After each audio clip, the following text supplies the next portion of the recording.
144 ये मजिस्ट्रेट लागू करता है, ना कि कैबिनेट उसको लागू कर सकती है। कैबिनेट अनपढ़ों का है, ऐसा संदेश जनता में नहीं जाना चाहिए। आज आप फैसला लेते हैं, दूसरे दिन आप बदल देते हो, परसों कुछ और नई बात आप कर लेते हो। ये अच्छे संकेत एक अच्छी सरकार के नहीं जाते हैं। जो जिसका रोजगार वंचित होता है उस सब को रोजगार के बदले में आपको मदद करनी है। सबके खाते में आपको पैसा डालना है, तब वो लॉकडाउन सफल होता है। घर के अंदर पेट की रोटी का इंतजाम किस तरीके से होगा, वो आपको लॉकडाउन की परवाह नहीं करेगा और तोड़ेगा, उल्लंघना करेगा। धारा 144 की बात सरकार कर रही है।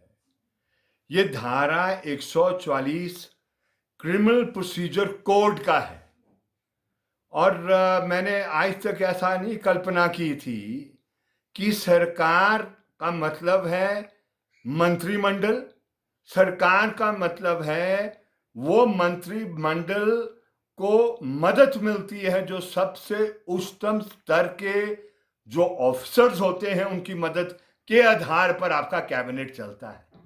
एक ऐसा फैसला लेगा कैबिनेट जो कैबिनेट का अधिकार नहीं है।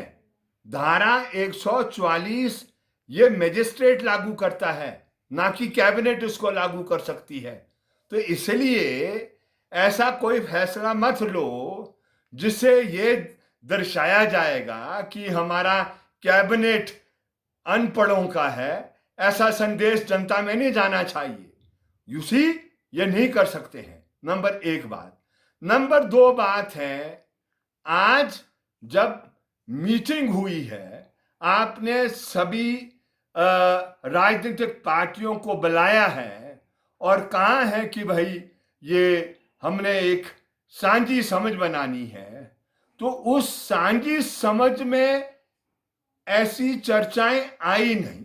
बात सही है, हमने फैसला नहीं लेना है, फैसला सरकार लेती है, कैबिनेट लेती है। लेकिन वहां हमने कुछ बातें संकेत दिए कि जो आपका विश्व हेल्थ ऑर्गेनाइजेशन WHO की गाइडलाइंस है, पहले WHO की गाइडलाइंस के आधार पर उसको आप सख्ती से अमल करो। जो कंटोनमेंट जोन्स हैं, जो जिस क्षेत्र के अंदर आपका 10% पॉजिटिव वो पेशेंट आ जाता है या जो इन्फेक्शन हो जाती है 10% की, एंड जहां 60% वो बेड ऑक्यूपेंसी हो जाती है कोविड पेशेंट की, वहां पर आपको उसको अमल में लाना है। आप जो आपकी जिम्मेवारी है, जो आपका कार्य आपको करना है, उन कार्यों को नहीं कर रहे हैं और ऐसी काल्पनिक बातें कर रहे हैं। जब आप इस तरीके की काल्पनिक बातें करोगे, वो सही संकेत नहीं होंगे। आज आप फैसला लेते हैं, दूसरे दिन आप बदल देते हो, परसों कुछ और नई बात आप कर लेते हो। ये अच्छे संकेत एक अच्छी सरकार के नहीं जाते हैं, ऐसा हमारा मानना है।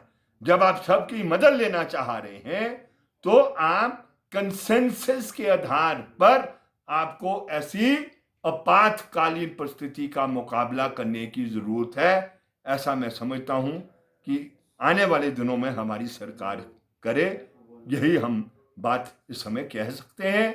और एक बात क्लियर हो जाए, जब आप ऐसा कर रहे हैं तो जो उससे इफेक्ट होंगे उसको आप सपोर्टिव सिस्टम देना पड़ेगा।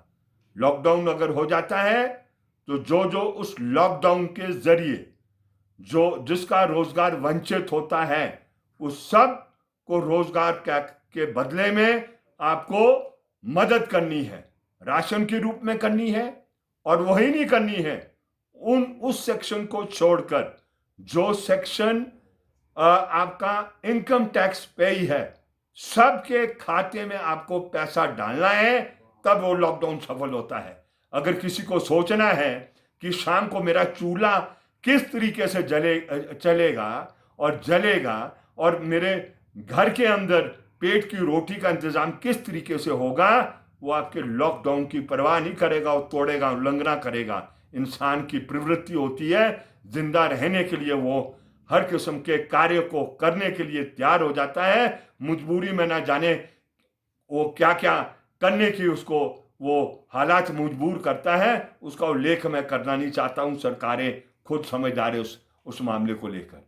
एंड ऑल्सो जो ये आज फ्रंट लाइन वॉरियर्स हैं, ऑल सेक्शंस है ना, from medical officer, ward boy जो पुलिस के लगते हैं, और इंपॉर्टेंट है जो नर्सिंग का कार्य कर रहे हैं। अभी हम क्या बोल रहे हैं, हम ये कह रहे हैं जो ये आपके इंटर्नलशिप का जो स्टूडेंट है, चाहे वो आपका MBBS कर रहा है या नर्सिंग कर रहा है, वो भी उस दायरे में आ जाने चाहिए, जिनको एक एडिशनल मदद वो क्या कहते होनी चाहिए, स्टाइफंड के रूप में दो या किसी और रूप में दो, ये आपको देनी चाहिए।